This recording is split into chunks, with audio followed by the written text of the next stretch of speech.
And if behavior were fixed, we'd still be living in caves. We couldn't learn how to drive a car. We couldn't alter our patterns. Fortunately, people grow up, get old, and die, and that gives the new generation a chance for newer responses to the environment. By responses, I mean reactions. All you get in the environment is a reaction. If you've been brought up as a baby with bears and lions, all tame, and you go into the woods, you'll be torn to pieces if you use that reaction system. If you're brought up with wolves and lions and elephants, all tamed, and you walk into the jungle, you won't live very long with that attitude. But no one can know except the reaction they get. Is that clear? I was told that a rattlesnake has rattles on the tail, and they move to warn you. They don't move to warn you. They move, period. A rattlesnake doesn't know to warn you he's going to bite. That's his reaction to you, and it makes noise. All snakes' tail move. Did you know that? When they see people, whether it rattles there or not. The normal person projects. The rattles are there to warn you. Or an animal looks hideous or has patterns that look like eyes to scare you. They have some animals that have circles on the back of their head. And they say the purpose of that is so that if something approaches from the rear, they'll think it's eyes. They don't think about those things. Knowing the difference between human projection and human reactions, that's why love would be impossible. The actions that generate love 200 years ago are not the same as they are today. So a person says, do you think there's enough love in the world? I don't know what they're talking about. I don't think they know. If they say, do you feel that people are being oriented to their environment? I know what they're talking about. If I say, do you think love will prevail? I don't think they know what they're talking about. Love, do they mean extending maximum courtesy to people regardless of the person? Well, that would be ridiculous. You can't have a word like love without defining what you mean by it. If by love you mean greeting everyone fairly, and then doing a survey asking, how can you relate to that person? After that survey, you say, I might be able to relate to them in 3 months if they listen. You don't know that. So you try.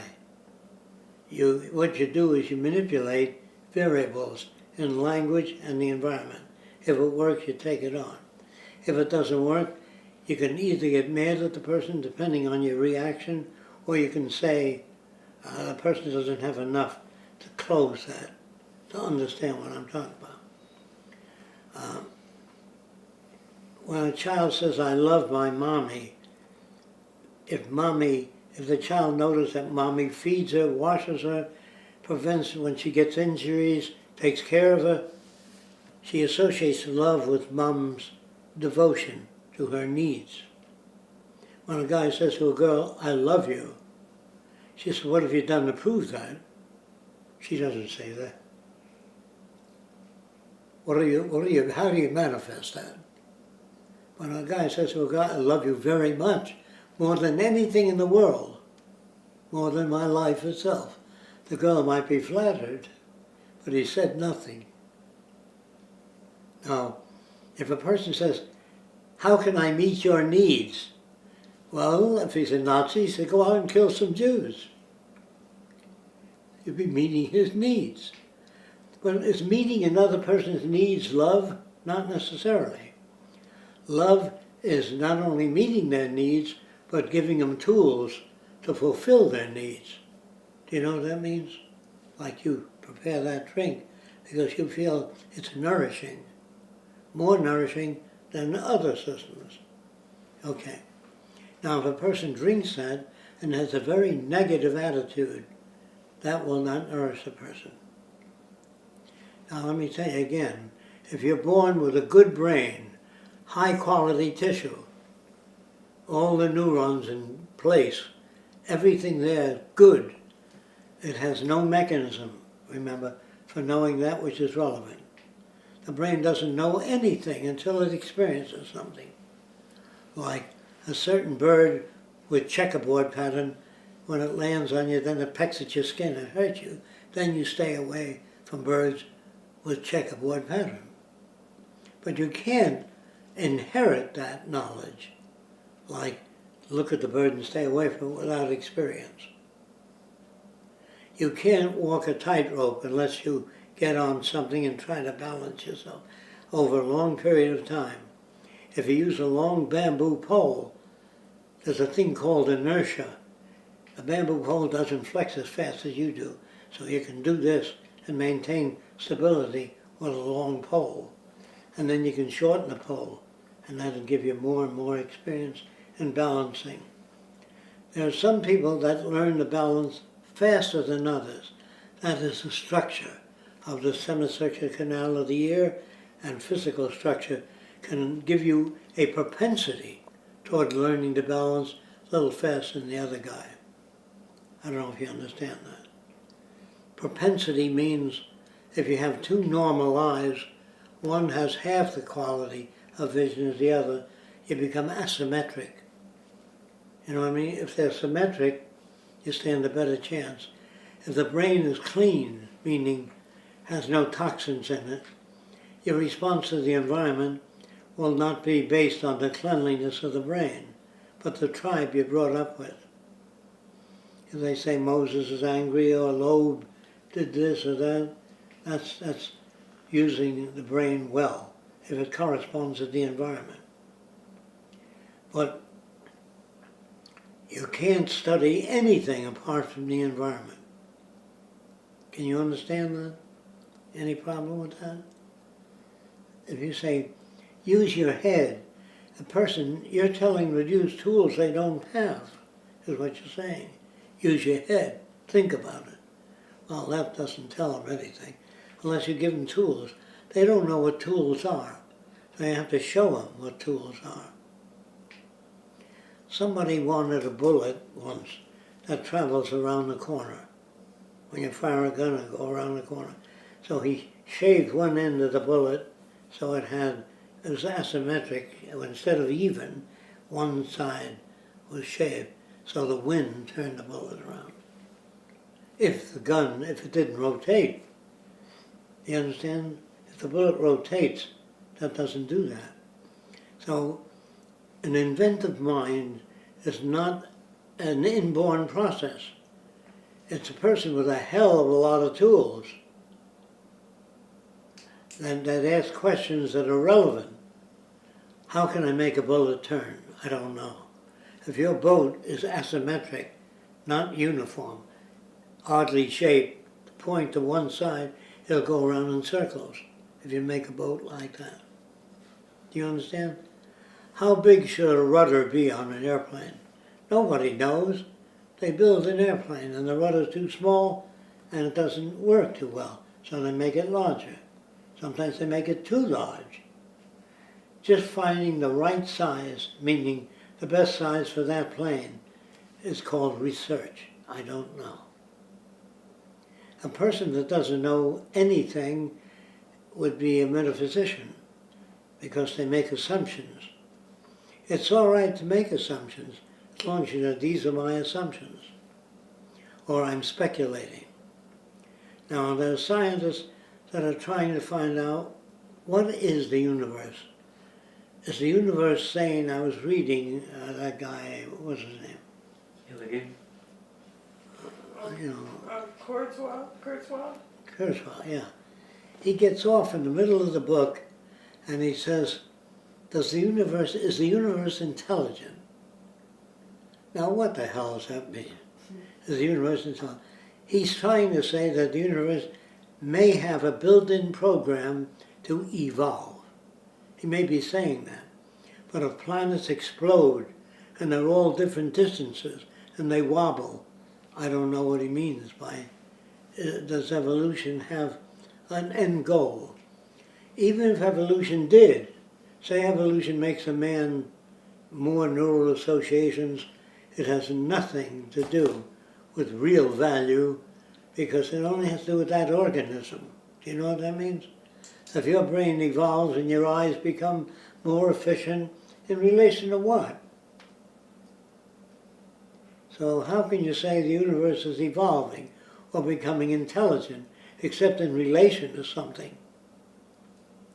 If you don't know what that means, if the universe suddenly said the sun is too bright, we don't need that much sunlight for the amount of trees on Earth, and the sun dimmed down, because it doesn't need all that burst of light, then you can say that conservation of energy seems to be built in.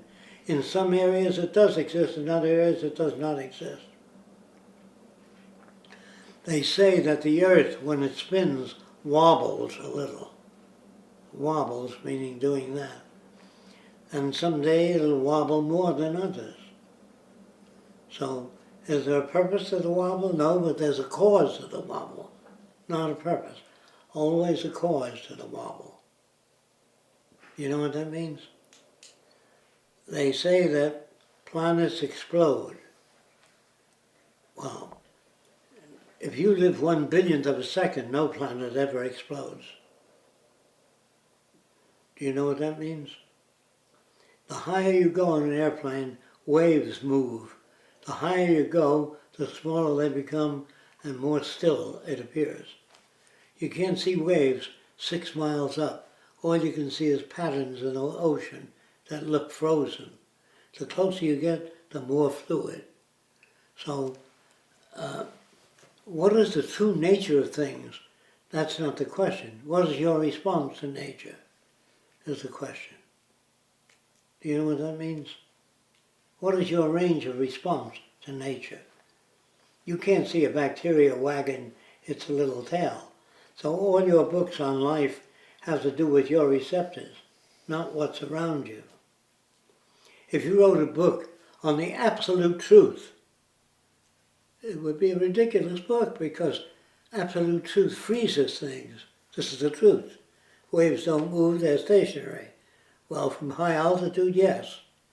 If you lived 1/1000th of a second, lightning would be fixed like a photograph. You wouldn't see it go down. So you can see, you experience change.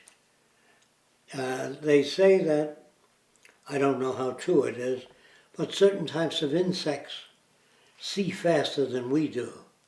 They can see a grain of sand fall. We don't. We just see an impact. Probably a magnetometer can sense radio waves. We can't. So man builds instruments if he wants to know those things. But the primitive man just looks at the world and grins. He doesn't look at an airplane and say, how does that damn thing fly? He has no curiosity except he'll look at it and with his primitive tools. But he can't say they've really advanced that, the people that made that. They have an advanced way of thinking. Do you understand? He can't say that. Now you might see a person brought up in this culture going to church on Sunday. They're just as primitive as the headhunters in the Amazon. Do you understand that? All right. I also mentioned many times that Indians take turkey feathers or big feathers and make a hat. And if you pointed out that dancing around the fire with that hat does absolutely nothing. They do not remove the hat and say thank you for being so extensional. Do you understand that? Okay. Are they bad? No. Are they mean? No. They're riding existing paths. Their brain has a road right through it. It's as rigid as any other road. And they're riding that path. That's why when a person says, let's be reasonable, they're trying to superimpose experience with 3 words, let's be reasonable. You can't be reasonable, you can learn to be reasonable, more so. Do you know what that means? Or may I have your attention? You can only have the attention they can give you. Do you know what that means? When an officer walks into an army tent, they say, "Attention," meaning he's about to say something, which you have to listen for. All you guys are be at point A at 4 o'clock. Well, that's behavioral manipulation with few words. Yes.